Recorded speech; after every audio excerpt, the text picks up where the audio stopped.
योगेन चित्तस्य पदेन वाचा मलं शरीरस्य च वैद्यकेन योपाकरोत्तमं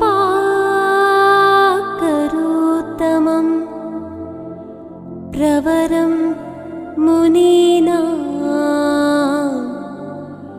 पतञ्जलि प्राञ्जलि राणतोऽस्मि।